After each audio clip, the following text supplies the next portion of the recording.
What's up, you guys, and welcome back to my channel. For those of you who are already part of the family, for those of you who are new, welcome. My name is Kiara Selena, and this is my channel, Nursing with Key, where I mainly make nursing related videos, but we recently started incorporating a little bit of beauty and hair. So if you are into those things, please make sure you hit that subscribe button down below and click that notification bell so you won't miss another video from me again. Before we start the video, I just want to apologize for the difference in lighting and all of that. I am not home. For those of you who watched my 10K celebration video, you guys know that sometimes I like to kind of get away and have my own space, so I rent out Airbnbs, which are basically just houses around my area that people put up for rent. So if you guys just ever feel like you guys need to kind of get away and be in your own space, but you want a nice place to stay at, I'm gonna show you guys the place somewhere here so you guys can check that out. Then you guys can use my Airbnb link down below and you guys will get a discount on your first Airbnb. So I'm really excited for today's video. Today's video is a nursing Q&A, but it is a collaboration with one of my nurse friends here on YouTube. Some of you guys probably already know her, but for those of you who don't, her name is Vanessa. We've been wanting to do a collaboration for the longest time, but y'all know nurse life is just, you know, student life, nurse life just takes over your life sometimes and leaves you with no time to do anything else. So I was really happy that we were finally able to come on here and do this collab for you guys. So without further ado, let's just get into the video. The first question we got was, am I too old to become a nurse? And I just wanna crush that right now. There's no such thing as being too old to achieve any dream that you have for yourself. I know that circumstances might have prevented you from doing, you know, nursing before, or maybe nursing was just not what you wanted to do at that time. But at the end of the day, what's your destiny is your destiny. And if you want to become a nurse, then despite what anybody says, you need to go and become a nurse. You need to go and chase your dream. It doesn't matter when you get there, as long as you get there. So my destiny was to become a nurse at 22. Yours might be to become a nurse at 50. And who cares? Who cares? Like I said, at the end of the day, it doesn't matter when you get it done, as long as you get it done. So get it done. The next question is, if I could pick a career path other than nursing, what would it be? So for those of you who watched my Q&A video, you guys know that before I finally took that step and decided that nursing was what I was gonna do, I was battling deciding between the military and nursing. I've always been, you know, a healer, a protector, a provider. Like, I like helping others, basically. I like to help, I like to protect people. And so, yeah, I was battling between nursing and the military. And guys, I have some news coming up about the military. I'm not gonna say anything just yet, but I got some news coming about the military.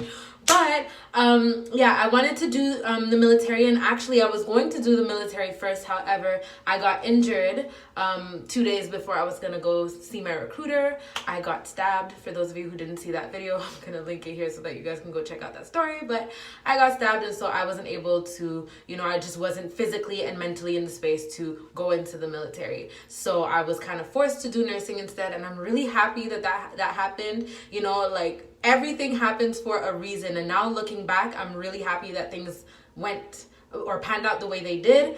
But yeah, if I could choose something else to do, it would definitely be something related to the military. I wanted to either be a medic or a nurse in the military, but in order to become a nurse in the military, you have to have a bachelor in nursing or bachelor in science of nursing, which I obviously do not have just yet. And to be a medic, I had to work, well, here we call it reg force. In the States, you guys would call it active duty, which means working full time, which means they can call me at any time and tell me, you know, you have to be so-and-so at so-and-so place at so-and-so time. And as a student, I knew that I wanted to further my education, and I knew that that wouldn't kind of mesh well. I can't be a student and be, you know, getting deployed all over the world at any time of the day, you know. That wasn't gonna work out for me. So I went for nursing instead. But like I said, there's news coming up about the military. Next question is, how do you deal with mean coworkers? And mean coworkers, you're gonna at least meet one mean coworker. It doesn't even matter where you work. You're gonna meet one person who's just gonna be like super annoying or just super mean. But at the end of the day, look, like, you went to school and you got your education, and now you are professional. You're a professional. You are trained in what you are doing. You know what you are doing. So literally, I ignore my mean coworkers, and I don't even care that they're mean. Because at the end of the day, it's like, yeah, we have to work together, but it's like there's nothing. I don't really have much to say to you unless you're the person who's like covering me while I'm on lunch. So really, I just go in there with the mindset that like, okay, I have to be here for 8 hours, 12 hours, or 16 hours, depending on my shift. Like, let's just get this done and go home, and that's it. I just like go into work with the mentality that, okay, we're gonna knock out the day, get this money, and we're gonna go home, and that's it. Like, if I have to report something to you, then I will report it to you. I still stay professional. But honestly, don't let anybody infect you with their negative vibes. Just let them be mad. They could be having personal issues at home. You know, you don't know what's going on in their life or why they're being mean. Maybe they're jealous of you for some type of reason. Sometimes you might even look at yourself and think like, what could they possibly be jealous of me about? But sometimes people be jealous over the dumbest, stupidest, littlest things ever. So just go in there with positivity, knock out your day, get your money, and go home. Just ignore them, honestly. That's what I do. I just ignore them. And if ever it gets too overbearing, do not be afraid to report it to your head nurse, because a negative environment isn't the place for a nurse to work at. You need a clear mind. You don't need to go into work and be all stressed up and stuff while you have all these people's lives in your hands. You need a positive environment in order for you to work properly. So you don't need anybody stressing you. And if ever it gets overbearing, do not be afraid to report it to your supervisors or whoever is around. Right, the next question is, now that I'm a nurse, do I think that nursing school and the real nursing world is similar or different? I think that they are different, and it's not necessarily the school's fault, but it's just like, come on, let's be realistic. For example, I know that like schools work differently, but for example, at my school, when we were on clinical, our teacher was there with us. So we were a group of 4 students, and we each had our patients, and the teacher would supervise all of us. Now, in real life, I've heard of nurses having ridiculous amounts of patients. I had a nurse friend who told me that she had 60 patients, which I think is crazy, because the most I've ever had was maybe 30, maybe 40 patients to myself. But as a student, you might have 2, 3, and I know the very, very last clinical that I did, I had to manage 4 patients in order to be successful on my last clinical. And going from 4 patients to 40 is very, very different. You can take your time a lot more, doing your things, but you're gonna see that nurses, like, they develop their own little techniques, and those techniques are, the techniques that they tell us not to do in school, but you have to be realistic. You can take your time and be slow and do all these little detailed things when you only have 4 people to take care of. When you have 40 people to take care of, you don't have that kind of time.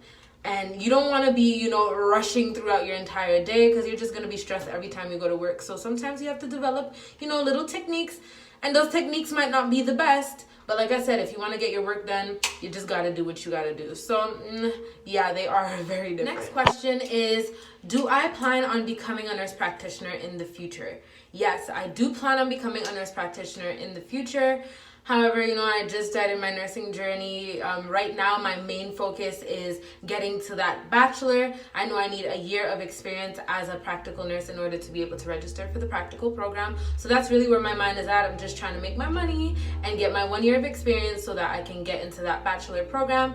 And once I'm done with that bachelor program, then, I'll see. But yes, I do plan on becoming a nurse practitioner in the future. Next question is, does a new nurse have to start in a hospital? No, you do not have to start in a hospital. It really all depends on you. I know that some students just, they come in with all their big plans to work in ICU and to work in the ER, and some people like that adrenaline rush. And if that's what you like, if that's what you want to be around, then definitely go for it. I think that in the hospital, you have a lot more opportunities to practice and master your skills because people are sicker. In residences, people aren't necessarily sick.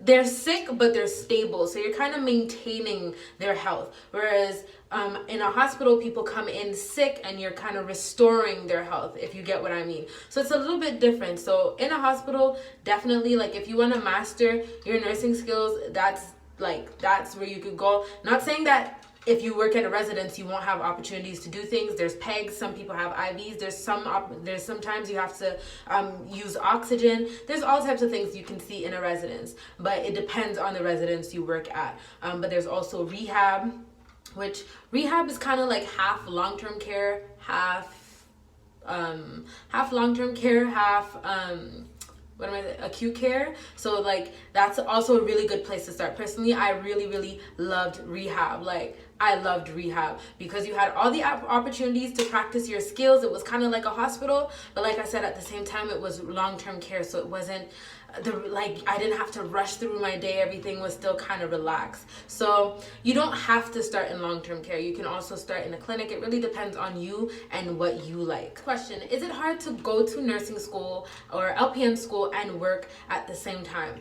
Yes, it is challenging. It is really challenging because if you're a nursing student, you know that you are being quizzed all the time. You have tests all the time. You're always required to study. In my nursing program, we had at least 2 to 3 quizzes per week, and we had a final exam at least every 2 to 3 weeks. So it was super intense. We were always studying, and trying to fit work into that at the same time, like it's really challenging because you go to school Monday to Friday.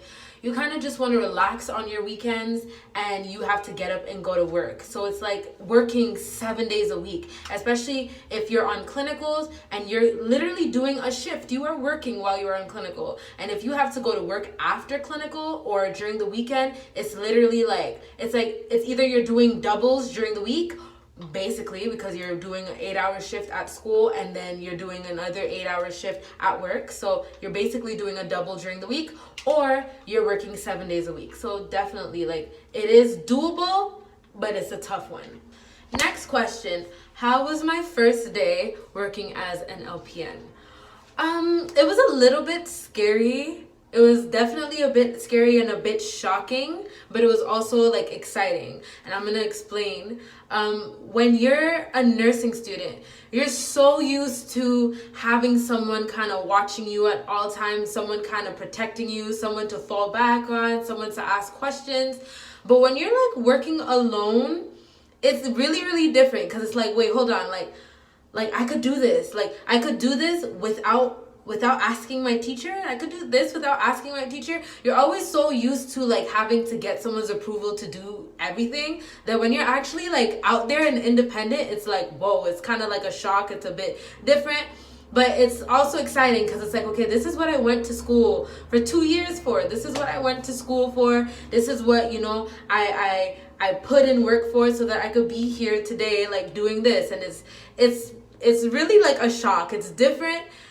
And it's scary, but not in a bad, not in a bad way. It's scary, but it's also a good shock at the same time, if you get what I mean. The last question is, what are some of my relaxation methods? So if you guys have not seen my self-care for nurses video, I'm gonna leave it over here. Before you guys go see that, please make sure you check out Vanessa first. But I put my self-care video up. Personally, I love baths. I love bubble baths. And I have a jacuzzi at my house, so I like to go into my jacuzzi. And also, look, this right here, Fantini will get you right. It will get you right where you need to be. Honestly, after you come home from a long day, and this is not sponsored, but Fantini, you should sponsor me because I love you. But anyway, when I come home from a long day of work, sometimes I like to run myself a bath. I like to put some Epsom salt in there, some Himalayan pink salt in there. What else? Sometimes I put some tea tree oil or some lavender oil in there. If I'm feeling extra, or if I'm doing a spiritual bath, I put some roses in there, light my candles, get my crystals out, get my jazz music out, pour my Fantini. And I kind of just lay in there and just meditate and visualize and kind of disconnect from the world and kind of just enter my own fantasy world in my head. And that is how, I like to relax. Another thing, I'm a huge fan of water. I love water, so I like to go out in nature. Sometimes I'll go out when the weather is nice, because I live in Canada, but I like to go out, sit by the lake, meditate a little bit, just be in nature. And where I go, nobody really goes there. People go there, but everybody's like quiet. People are going there to kind of just find peace. So the people who are there are very quiet, and so that's like a very good place for me to kind of just close my eyes, like I said, disconnect, listen to the waves, listen to the birds, connect with nature, and kind of just like forget my troubles. So that's really my thing. Baths or anything involving water, music, and wine. Honestly, I love wine. So that is it for the nursing Q&A of today. I really hope you guys enjoyed this video, and I hope I answered all of your questions and clarified all your concerns and all of that. Like I said, please make sure you head over to Vanessa's channel. I'm gonna leave the link down below, and I'm also going to leave maybe a link to her video somewhere up here if I can figure out how to do that. But if it's not up here, go in my description bar. The link to her video is going to be there. Go check her out. She's dope. She's beautiful. She's, you know, like I said, she's experienced. She's been a nurse for over 7 years, I think. So she has a lot of knowledge to offer. She was an LPN for a really long time, now an ADN. So, you know, she has a lot to teach you guys. So go over there, subscribe to her channel, turn on your notification bell so you'll get a notification from her videos. And also don't forget about me. Subscribe to me as well. And I hope to see you guys in my next video. Bye.